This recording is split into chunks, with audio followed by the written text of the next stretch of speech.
आज Pune agri hackathon या उपक्रमामध्ये कृषीच्या क्षेत्रामध्ये अतिशय सुंदर अशा प्रकारचे विविध संशोधन हे मांडण्यात आले। त्यातल्या 9 क्षेत्रांमध्ये 18 लोकांना आम्ही पुरस्कार दिलेत। ज्यांना पुरस्कार मिळाले आहेत त्यांचे इनोव्हेशन आम्ही इन्क्युबेट करू, त्याला स्टार्टअप मध्ये परिवर्तित करू आणि शेतकऱ्यांना त्याचा फायदा होईल अशा पद्धतीने आम्ही प्रयत्न करू। मागील वर्षीच्याही ऍग्री हॅकॅथॉन मधील जे विजेते होते त्यापैकी 4 प्रॉडक्ट्स आता मार्केटला आले आहेत, 12 अजून मार्केटमध्ये येण्याच्या तयारीत आहेत। यामध्ये माती परीक्षणापासून कीड व्यवस्थापनापासून पेरणी तंत्रापासून कापणी तंत्रापर्यंत प्रत्येक क्षेत्रामध्ये इनोव्हेशन करण्यात आलेलं आहे। ज्या गोष्टी आपण शेती करता वापरतो त्या प्रत्येक गोष्टीत अतिशय ऑप्टिमम त्याचा उपयोग कसा करायचा की जेणेकरून उत्पादन खर्च कमी होईल, पाणी कमीत कमी लागेल, युरिया असेल, डीएपी असेल, न्यूट्रिएंट्स असतील, या प्रत्येक गोष्टीचं रॅशनलायझेशन करणाऱ्या अशा प्रकारच्या हे सगळे प्रयोग आहेत। त्यामुळे शेती क्षेत्राला याचा मोठा उपयोग होईल। मी 2 घोषणा आज केलेत। हे जे पुणे ऍग्री हॅकॅथॉन आहे हे पुढच्या वर्षीपासून संपूर्ण महाराष्ट्राच्या स्तरावर आम्ही करू।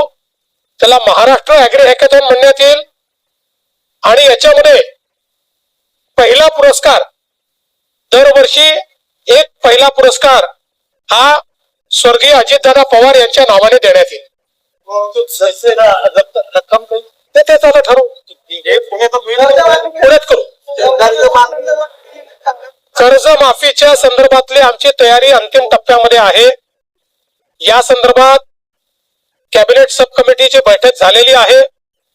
काही अधिकची माहिती आम्ही मागवली आहे, ती आल्यानंतर आम्ही ही प्रक्रिया सुरू करू। 30 जून पूर्वी कर्जमाफी आम्ही करणार आहोत। भेट झाल्याच्या बातम्या येत आहेत। काल मला पार्थ पवार येऊन भेटले। काही 2-3 प्रशासनिक विषय होते, काही राजकीय विषय होते, त्याच्यावर त्यांनी माझ्याशी चर्चा केली। मला असं वाटतं की आम्ही मित्र पक्ष आहोत, त्यामुळे ते मला येऊन भेटणं ही काही फार मोठी बातमी आहे असं मला वाटत नाही। राज्यात कुठलंही ऊर्जा संकट नाही। आपल्याला आवश्यक त्यापेक्षा जास्त ऊर्जा आज आपल्याकडे आहे।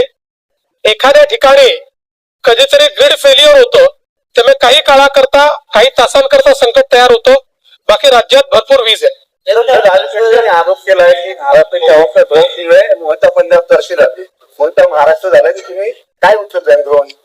असं आहे की आपल्याला आकडेच या ठिकाणी पाहायला मिळतात। पंजाबची स्थिती काय, इतर राज्यांची स्थिती काय आणि महाराष्ट्राची स्थिती काय आहे। त्यामुळे महाराष्ट्राला अशा पद्धतीनं बदनाम करणं हे राजू शेट्टींना शोभत नाही। अर्थात अंमली पदार्थ हा एक हे मोठं आव्हान आहे, केवळ महाराष्ट्रासमोर नाही संपूर्ण देशासमोर आहे। पण देशाचे कणखर गृहमंत्री माननीय अमितभाई शाह यांनी मोदीजींच्या नेतृत्वात संपूर्ण भारतामध्ये ड्रग्सच्या विरुद्ध मोठी लढाई सुरू केली आहे। महाराष्ट्र त्यात अग्रणी आहे।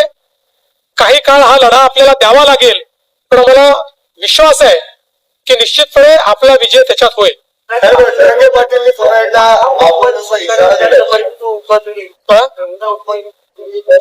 असं आहे की आता जी काही आंतरराष्ट्रीय परिस्थिती आहे त्यामुळे आपला कांदा बांगलादेशातही जात नाहीये, आखाती देशातही जात नाहीये, उत्पादन अधिक आहे, त्याला खरीदार कमी आहे आणि म्हणूनच कालपासनं केंद्र सरकारने इंटरव्हेन्शन सुरू केलंय।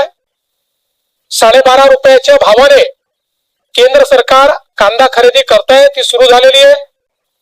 त्यामुळे काही ना काही दिलासा हा शेतकऱ्यांना निश्चित मिळेल। आंदोलनाचा इशारा दिलेला आहे 1 तारखेपासून पुन्हा एकदा ते आंदोलनावर बसणार आहे. त्यांच्या मागण्या दोन एक सातारा गॅजेट लागू करा आणि व्हॅलिडिटी सर्टिफिकेट तातडीने द्या. असं आहे, सातत्याने मराठा समाजाकरता राज्य सरकारने अनेक गोष्टी केल्या आहेत. यामध्ये सारखी संस्था तयार करून आपले अनेक मराठा तरुण IAS, IPS, MPSC स्पर्धा परीक्षांमध्ये आज त्या ठिकाणी उत्तम यश संपादन करतायत. अण्णासाहेब पाटील आर्थिक विकास महामंडळातनं रेकॉर्ड इतके उद्योजक मराठा समाजातले आपण तयार केले आहेत. शिक्षणाचं क्षेत्र असो, सगळ्या स्कॉलरशिप आपल्या चाललेल्या आहेत. ज्यांना हॉस्टेलमध्ये जागा मिळत नाही त्यांच्याकरता निर्वाह भत्त्याची योजना आपण चालवतो. नवीन हॉस्टेल्स तयार करतो. कुठलीही योजना बंद नाहीये. या ठिकाणी प्रमाणपत्र मागितलंय आणि खूप प्रमाणपत्र पेंडिंग आहेत अशी परिस्थिती नाही. जे प्रमाणपत्र मागितले जातात त्यातले जे त्या नियमात बसतात ते सगळे दिले जातात आणि पेंडन्सी कुठेही फारशी तुम्हाला त्या ठिकाणी पाहायला मिळत नाही. आता याची जी काही व्हॅलिडिटीची प्रोसेस आहे ही प्रोसेस सर्वोच्च न्यायालयाच्या निर्णयानुसार केली जाते. त्याची कमिटी ही सर्वोच्च न्यायालयाने तयार केली आहे. त्याचे निकषही सर्वोच्च न्यायालयाने तयार केली आहे. त्या समितीला पूर्ण स्वायत्तता सर्वोच्च न्यायालयाने दिली आहे. ते काही राज्य सरकार त्याच्यामध्ये हस्तक्षेप करू शकत नाही. त्यामुळे त्या नियमानुसार कमिटी व्हॅलिडिटी देखील करते आणि सातारा गॅझेटचा जो काही या ठिकाणी संबंध आहे, आपल्याला माहिती आहे हैदराबाद गॅझेट दिल्यानंतर त्याची केस ही आता माननीय उच्च न्यायालयामध्ये चाललेली आहे. अजून त्या केसचा निकाल लागलेला नाही. त्यामुळे कंटेम्प्ट ऑफ कोर्ट कुठेही होऊ नये या दृष्टीनं त्या ठिकाणी आमच्या लॉ अँड ज्युडिशरी डिपार्टमेंटने जे काही सल्ला दिलेला आहे त्या सल्ल्यानुसार आम्ही काम करतो. कुठेही मराठा समाजाकरता आम्ही केलेल्या योजना स्लो केल्या नाहीत, बंद केल्या नाहीत. उलट अधिक ताकदीने आम्ही त्या चालवतो आणि जेवढं मराठा समाजाकरता मुख्यमंत्री म्हणून मी आणि एकनाथराव शिंदेजींनी केलं, मला वाटत नाही की महाराष्ट्राच्या इतिहासात कुठल्याच सरकारमध्ये झालेला आहे. तथापि लोकशाही आहे, प्रत्येकाला मत व्यक्त करण्याचा अधिकार आहे, त्याला तुम्ही थांबवू शकत नाही.